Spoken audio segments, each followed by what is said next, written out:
Hello everyone and welcome back to the channel. I know it's nothing, I'm Jem, and let's get to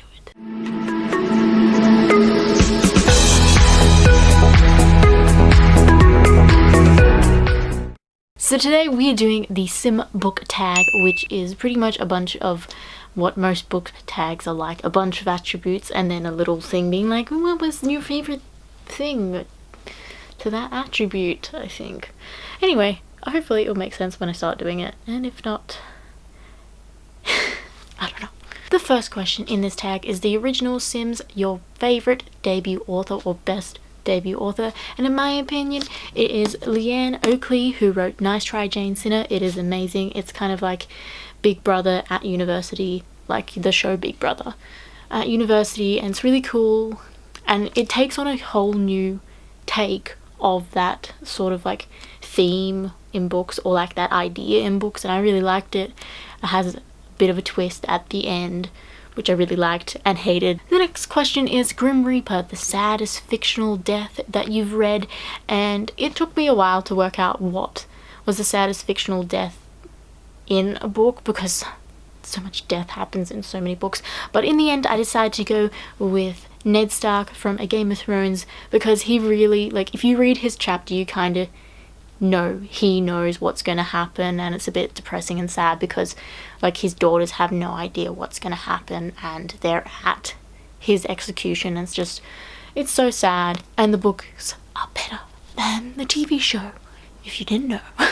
Question number 3 of this tag is Sims Getting Stuck, and it is a character that just got in the way, and in my opinion it is Locke and Valorin or something something along those lines from The Cruel Prince, because one just used her pretty much and the other one tried to kill her, so it's okay. They got their comeuppance in my opinion in this book. I haven't read the other two.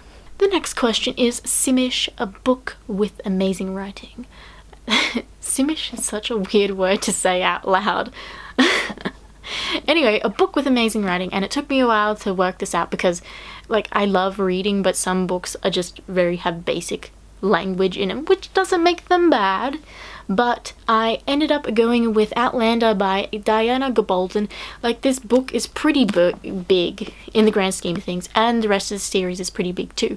But the thing about it is she has a way with words. She's really good at it, at writing and finding out what she needs to know, doing research for the books, and that's why they are so easy to go through, even though they are really big. Question number 5 of this tag is Expansion Packs, a series that keeps getting better and better.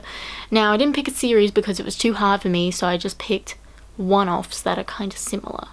So I decided to go with Becky Albertalli's kind of series that she is making. These two are connected, this one not so much. I didn't really like Simon. I really like these two. I didn't mind it, I just thought it was awfully sad. But yeah, they just keep getting better. Good job, Becky. Clearly she's doing something right.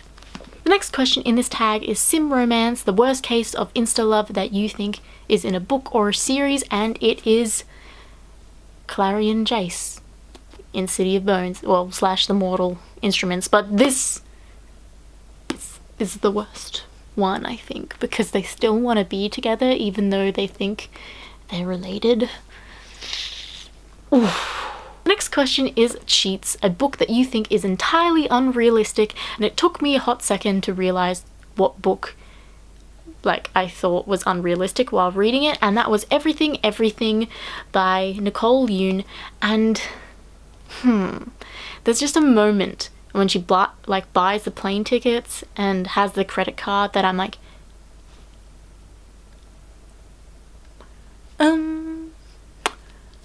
what? Since when can you do that? Next question is Needs Fulfillment, a character that made all the wrong decisions, and it is Selena, who I chose from Throne of Glass. I just feel like she is super smart, and in some situations she just doesn't think about things and is like, oh wait, that would totally make sense. Like, doesn't think about things until like after they've happened, then she's like, oh yeah, they're the bad guy. Why would I think it was my best friend? Error Code 12 is the next question, and that is a series that started off fantastic but then went downhill after that. And I went with Heroes of Olympus. This is Blood of the Olympus, the last one. I started it, I did not finish it because the characters seem to be totally different from when they started. I know that happens in books, but it wasn't in a good way that they didn't seem like the same characters as what I started with, and I know that characters develop and change, it's just that they didn't seem like they were themselves, if that makes sense. The last question in this tag is The Sim Vortex, a book or series that completely engrossed you, and I went with The Galaga Girls by Ali Carter. These are all of them. I started reading this in high school and I absolutely loved them so much. It was like such a ridiculous idea, but so cool at the same time. I have not read the last one because I was sorely disappointed in this one. What was it? Out of Sight, Out of Time. But I will have to read this one eventually. Anyway guys, that's all that I've got for you today. Please like, subscribe, because that is always nice, and I'll see you next time. Goodbye!